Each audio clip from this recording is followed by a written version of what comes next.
problema. Kung sino pa, huwag nyo titignan yung kaibigan nyo may putok ha, hindi kayo ng para. Focus lang kayo sa akin.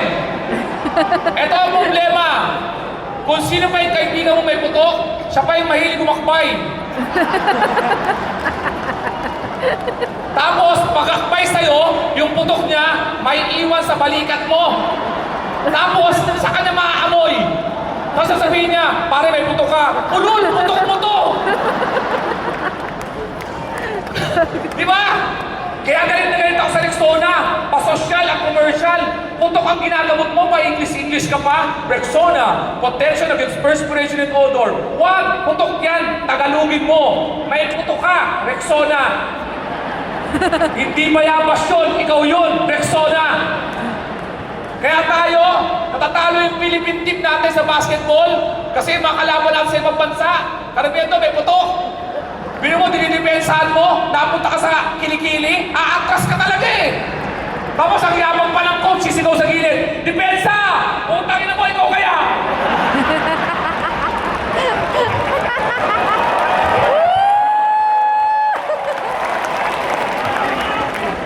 Tapos, ito pa ha, focus ulit sa akin, mga ka-grab, ka-movement, focus lang. Kung sino pa yung kaibigan mong bad breath, siya pa yung mahilig bumulong. Tapos yung bulong niya yung mahangin pa. Alam mo, may sasabi. Malaki. Malaki. Tapos isa pang galit na galit ako sa Pinoy. Yung may kausap ka, tapos yung tagyawan ka sa ilong, paputok na. Iwas na iwas ka, baka maputokan ka eh. Pero mga ka-grab, ka-moving, ito lang mapapayo ko sa inyo. Ako po ay 53 years old na. Kaya kayo mga driver natin dyan, relax lang kayo ha. Huwag kayong high blood. Kasi po, ako po na high blood po ako minsan. Ang blood pressure ko po, 150/100. Nung nalaman ko yun, siyempre tumawag ako sa kaibigan ko. At doon ko na-discover, dalawang klase pala ang mga kaibigan ko. Yung una kong natawagan, yung tatakutin ka ba? Tumawag ako, pare 150/100 ako. Ay putya, patay ka dyan! Ang dami nang namatay dyan! Traitor yung sakit na yan! Pagbaba ko, 250/150 ako eh. Tapos, may isang klase ka naman na kaibigan, tatawagan din. Mauuwi kayo sa yabangan. Tatawag ka, pare, 150/100 ako. Sus, ako nga 250/200 eh. Buhay pa ako eh. Bandang uli, nagyayabangan na kami. Hindi, pare 600/500 pala ako. Tapos, nagpadala ako sa ER. Ayoko na sabihin ng ospital, sa BGC. St. Luke's! Doon ko nalaman, pare, sa mga tao dito, hindi masama maging main character. Anong main character? Ibig sabihin, sa buhay mo, ikaw ang bida. Ikaw, bida ka sa buhay mo. Bida ka sa buhay mo. Kaya nung nagpa-ER ako, emergency yun, asikasuhin niyo ako dahil ako bida sa buhay ko. Kaya lang pagdating ko, yung kausap kong nurse, siya rin ang bida sa buhay niya. Lahat ng tanong niya sa akin, walang pagmamadali. Taga-saan po kayo? South Signal Village. Uy, malapit ako dyan! Ano pong birthday nyo? October 7. Libra kayo. Passionate po ang mga Libra. Ulul, pasok po ako sa ER. Tapos pagpasok sa akin sa ER, pinapitan ako ng mga vitals. Yung pagkuha ng puso, pulso. Tapos sa machine yun. Maya-maya nag-alarm. Tumunog, muang, kinabahan ako. Mamaya pumasok ang nurse, hindi nagmamadali. Ano ginawa? Hinampas yung machine. Pak! Sabi ko, magpinampas. Naglolo ko yan eh. Mga ulo to eh. Pero ngayon, nakita ko dito, mga grab, mga kamubit. Ito sasabihin ko sa inyo, bilang 53 years old, sana walang may makasama nyo ba yung mga anak na dito, mga bata, may meron ba dito? Wala. Ito sinasabi ko sa inyo, nagiging mahina na ang kabataan ngayon. Alam nyo ba, sa eskwelahan ng mga anak ko ngayon, nabalitaan ko, lahat pala kailangan bibigyan mo na ng awards.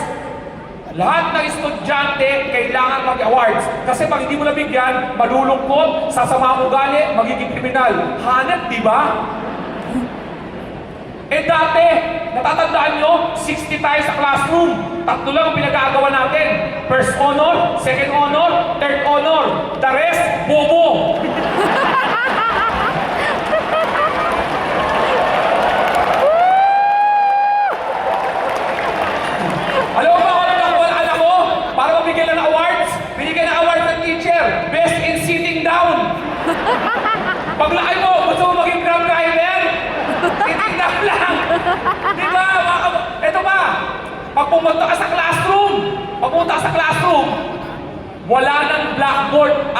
chalk, whiteboard, saka whiteboard marker na.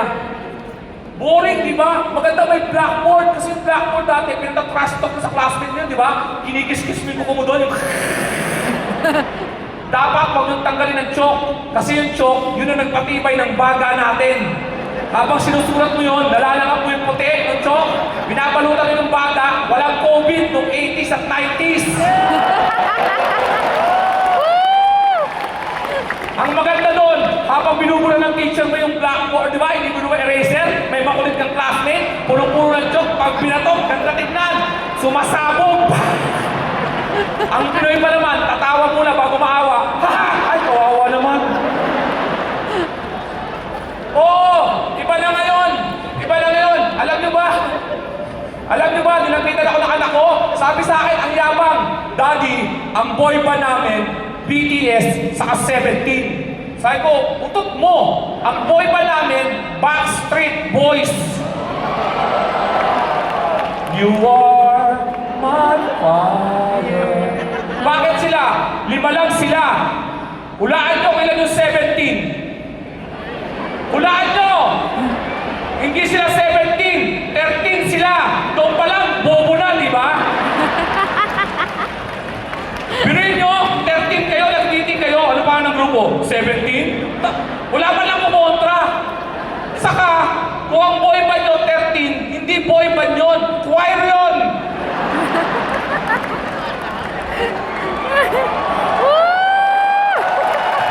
Sabi ng anak ko, dati nawawala isa dyan. Sino dyan? Yung chinito. Puro chinito yan ah. Saka, alam nyo ba yung BTS? Yung BTS, sikat yun, di ba? Nawala yung dalawa. Anong ginawa? Nagpahinga. Ba't nagpahinga? Military service. Nag-serve sa country. Di ba ang boring? Yung boy ba namin, pag nawala yung isa, nagdroga.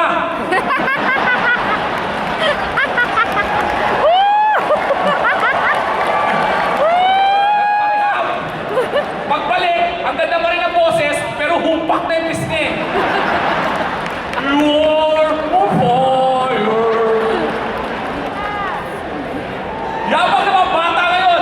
Daddy, pag gusto na kayo makinig sa music, Spotify. Love songs, Spotify. Dance music, Spotify. Sabi ko, kaya boring ang buhay nyo. Kami, wala kaming control sa music.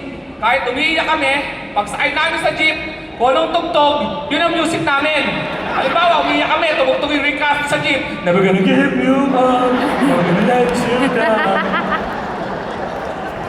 Ang team song ko nung bata ko, sa jowa ko, ang team song namin, narinig ko sa jeep, Saving All My Love For You.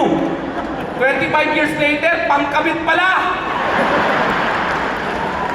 A few stolen moment is all that we share.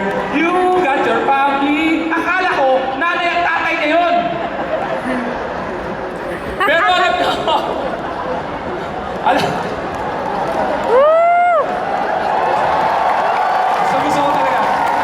gusto ko talaga mag-perform sa Grab saka sa movie, promise. Kahit na konti lang ang bigayan dito.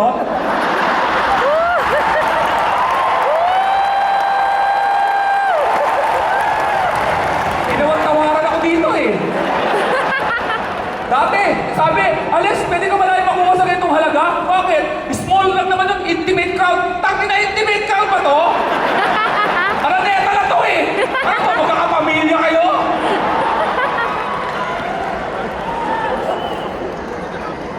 Okay, nadala lang ako sa emosyon. Pasensya na. Hindi ko akalain may lalabas ko dito yun. Mukhang hindi ata ito ang tamang panahon, pero...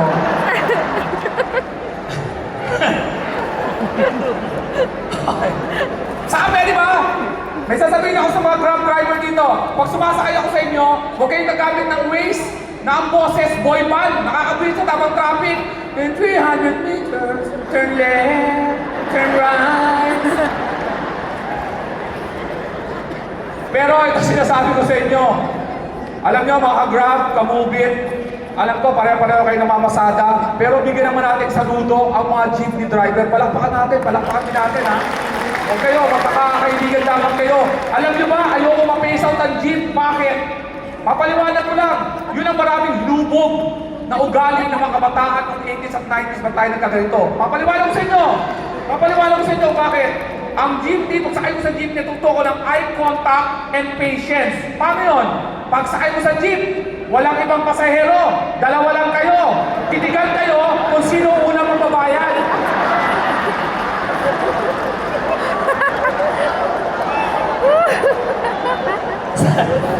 Sa jeep din tayo natuto ng balance. Ano yung balance? Yung malakas nag-brake ng jeep, pulo kayo. Pag nag-brake, nangangalahati kayo. Pag kalahati nyo, saan ka magbabayad? Bayad po. Sa natutunan ko, na-hold up ako sa jeep 3 beses. Sa 2 taon, 3 beses ako na-hold up ng iisang hold-upper. Ang 3 hold up niya, kinausap ko na siya eh. Namumukhaan mo ako? Sabi sa akin oo nga, you look familiar Wow! Ang jeep, ang nagturo sa atin ng instinct. Ano ang instinct? Kahit maimbing ang tulog mo, alam mo kung saan ka bababa. Para sakto sa bahay. At ito sasabihin ko sa inyo, ang jeepney driver ay multitasking. Di ba? Bakit? Ito lang ang jeepney driver, nagda-drive siya. Di ko alam ba't ganun ako po ng jeepney driver eh. Ito yung pero nakadikit yung pet ka sa asawa niya, nag-aaway sila mag-asawa, kaaway niya yung kabilang driver, nakapokus siya sa daan, binibilang niya yung kinukumpit niya yung mga pasahero, tapos nakatingin siya sa rear view. Ang jeepney driver, pag nagkatitig ka kayo sa rear view, aamin ka talaga. Pag nagkagano na kayo, bayad o. Saka yung bayad ko nung nakarang 4 na araw.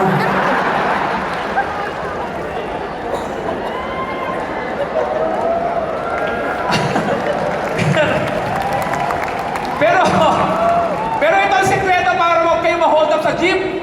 Sumakay kayo doon sa magandang sound na setup, yung malakas yung sounds.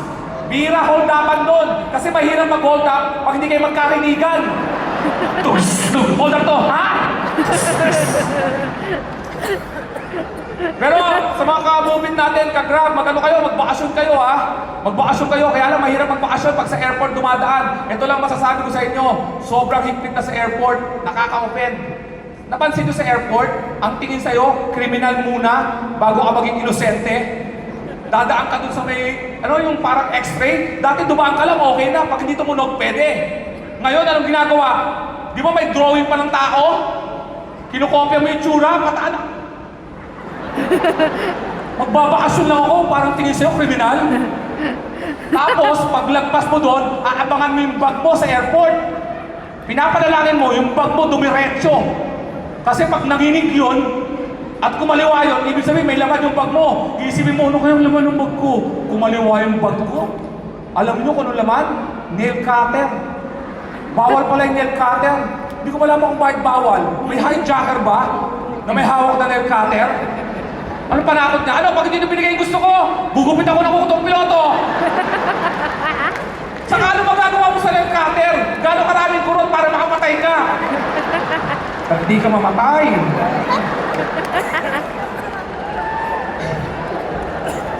Huwag kayo.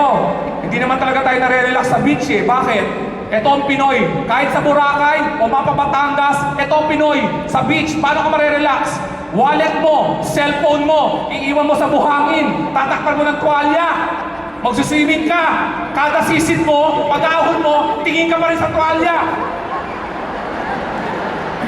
Dalawa ba? Baka may nagnakaw Andito pa, hindi ka mare-relax. Lalo na pag may asawa ka. May asawa na ako for 29 years. Okay, pumalakpak. Hindi ako masaya. Kaya nga kahit sa Araneta, tumatakbo ako kahit maliit lang bigayan eh.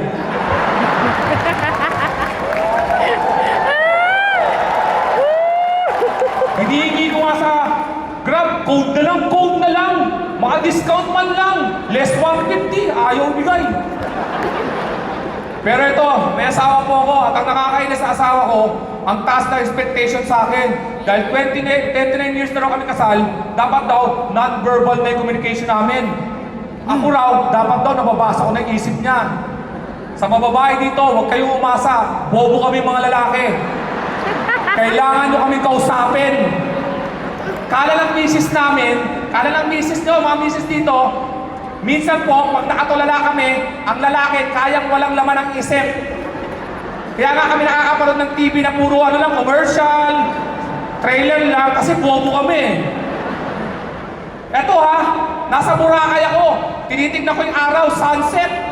Nagre-relax ako, nakatingin ako sa araw, mababa yung araw. Lumapit yung asawa ko, sabi sa akin, anong nasa isip mo ngayon? Wala akong nasa isip eh.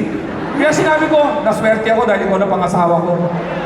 Hindi na nasa isip ko. Alam mo, nasa isip ko, pag tinitigan mo muli yung araw na matagal, tapos lumipat ka dito, lumalabas yung araw dito, ganun kami kabobo!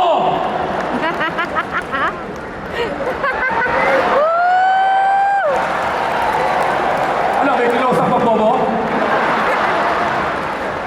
Saka pwede ba sa mga babae dito, pag nagbiro kayo, habaan nyo, lalo na pag kayo starter, huwag kayong mapipikon sa kayo naman nagsimula. Kwento ko lang ha, nakaupo ako, sabi ko sa asawa ko, upo ka dito sa lap ko. Ano sabi ng asawa ko? Huwag na, tumataba ako eh. Mamaya, mapilay ka pa, bumagsak pa tayo pareho. Sabi ko, oo nga no. Ano sabi sa akin? Putang ina mo. O, dito ko sa joke time. Tapos, pag may problema kayong mga babae, kasi hindi nyo masolve, pag pinasa nyo sa amin, ano, kami pa bobo ngayon. O, kwento ko sa inyo ha, nananahimik ako, nilapitan ko ng asawa ko. Alex, tulungan mo ako. Ano bang title ng kanta na to? Sige, ano yan, tulungan kita. Sabi ko, hindi ko alam yan eh. Alam, hindi mo alam, bobo. Ginugel ko pa eh. Sabi sa Google, sabi ng Google, are you stupid? Tapos bumalik, sabi sa akin, Alex, dahil mahina ka sa music, tulungan mo na lang ako. Ano pangalan ng artista na to? Guwapo, letter R. Letter R. Richard Gere, Robert Downey Jr., Robert De Niro. Hindi mo nga alam yung, bobo. Mamaya bumalik, alam ko na kung sino, yung artista. Sabi ko, sino? Leonardo DiCaprio. Asan yung R? Leonard. Bobo. Tapos, alam niyo ba kung nagpataas na expectation ng mga babae? Sa tulad natin mga lalaki, kakaroon ng K-drama. Yung asawa ko, may pinanood na naman. Yung When Life Gives You Tangerine. Si Raulo gumawa nun. May isang eksena doon. Ito yung eksena, si Guansing. Nasa barko. Papalayo yung barko. Yung asawa niya, umiyak sa pier. Nakita rin Guansing. Ano ginawa? Tumalon sa barko. Lumangoy pabalik. Mga 2 kilometers yun. Sabi ng asawa ko, Alex, gagawin mo ba sa akin yan? Sabi ko, hindi. Kaya nga ako nakakaya sa barko, papalayo ako sa'yo eh. Saka tumalon pa lang, baka mamatay na ako. Sa talon pa lang ha. Lalangoy pa ako pabalik. Bisan na yung chinelas kong habayanas, pag inaanong, pinapabayaan ko na eh. Pero mahal ko ng asawa ko ha, huwag kayong pagkano ha. Kasi nagka-high blood ako, hindi ako makatulog ng hating gabi. Nagising yung asawa ko, sabi ng asawa ko, dahil hindi ka makatulog, sasamahan kita, hindi rin ako matutulog. Hindi pa niya tapos yung sinasabi niya, tulog na siya eh. At yung asawa ko, humihilik. May mga kasama ba kayo sa kwarto humihilik? Okay lang ha, pagbabawa pa yung tulog niya, maganda pa yung hilik eh. Parang pang spa pa eh. Yung parang alon pa eh. Pero pagkakalapit na ng tulog, akala mo may nag-aaway na lang pusa. Yung...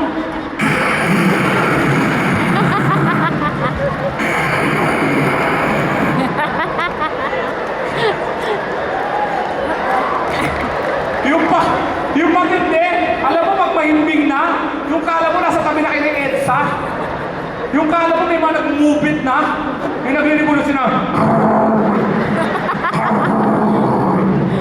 Yung parang napaposes na, may tumama sa mga espiritu, naposes na ba to?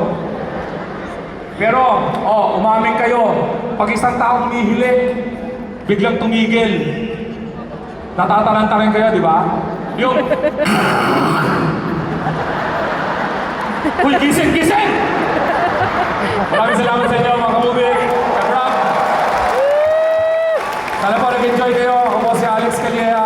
Abangan niyo po yung aking Netflix special ulit sa susunod na taon. Pangalawa lang po yan. Iba sa mga joke dito lumabas. Kung magpo-post po kayo, mga mamaikli lang, o kaya pwede nyo gawing personal consumption. Pero sana po, napakasaya po ng yung celebration. Bihira po ang kumpanya magbigay ng mga ganitong event. Nasama-sama po sa isang malaking lugar. At may imbitahan po ako sa bagsak presyong halaga. Dahil po yan kay Wade.